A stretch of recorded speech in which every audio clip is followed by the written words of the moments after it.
Maluwalating araw sa inyo lahat mga kaibigan. Ang ulam natin ngayon sa ating tanghalian ay kalingking kung tawagin dito sa Bicol. Iwan ko lang ba sa ibang lugar kung anong tawag nito. Basta ito yung kamuting hiniwang pahaba, tapos nilagyan kunting harina at prinito. Ito pa lang inyong likod, OFW sa Pinas, si Mark. Ang nagtitipid na manggagawa dito sa Pinas. Pasimple-simple lang tayo sa trabaho at ordinaryong manggagawa lang ako dito sa Pinas. At 456 lang ang sahod ko kada araw, kaya inugali ko magtipid mga kaibigan. Tara, samahan niyo lang akong kumain para makabawi tayo.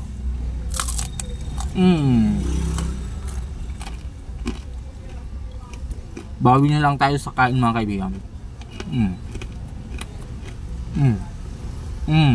Dami. Parang uko yung itsura mga kaibigan. Pero paborito ko talaga to.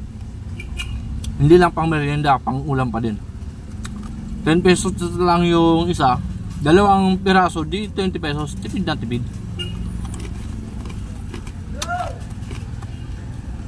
Ganyan ang OFW sa Pinas mga kaibigan, ano? Overwork Filipino worker sa Pinas. Ang init pa naman ngayon mga kaibigan, kaya ang sarap kumain.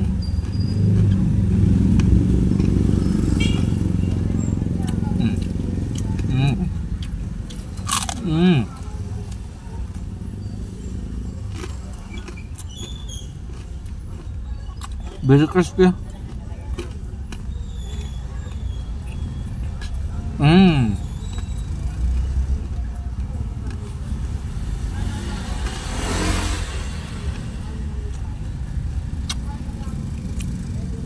sarap lang mga kaibigan.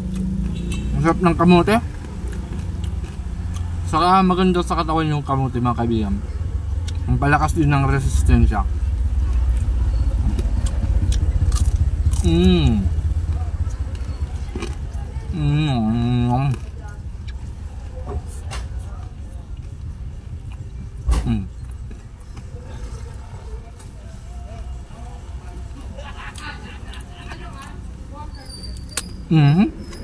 Sabi yan.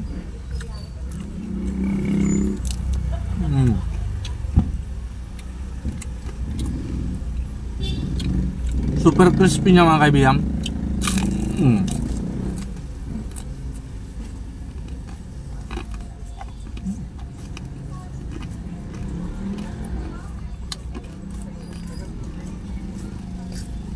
At hindi yung pagkakaprito.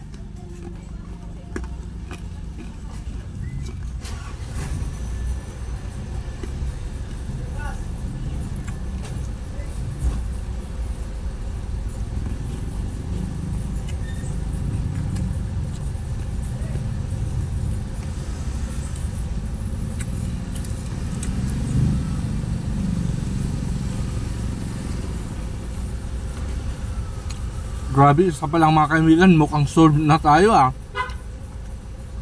Ang laki kasi mga kaibigan, dapat pala isa lang yung binili natin. 10 pesos lang, sapat na pangulam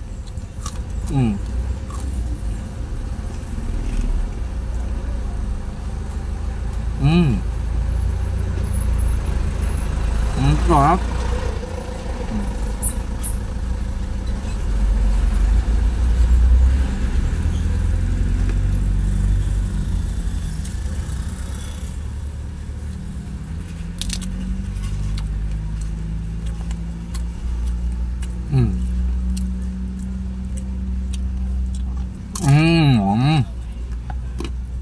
Grabe talaga mga kaibigan, super crispy, no?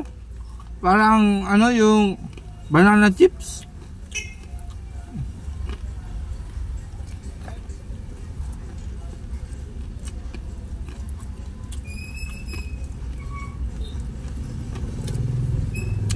Isang piraso pala mga kaibigan, busog na tayo, no?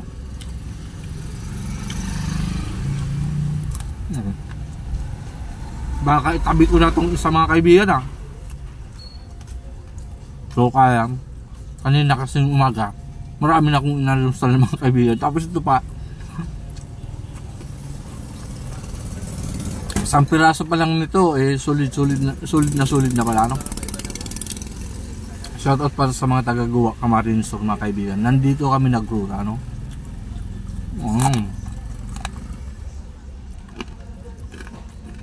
Dami.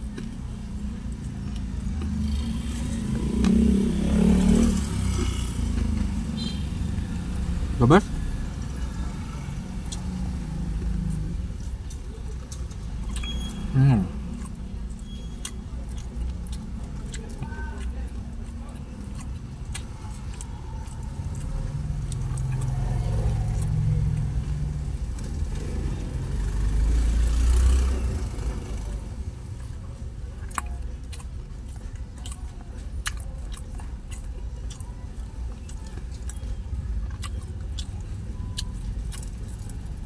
Solve na tayo mga kaibigan. Mukhang hanggang na ito hapunan mga kaibigan. Kasi mas talo tayong nakatipid ngayon. No?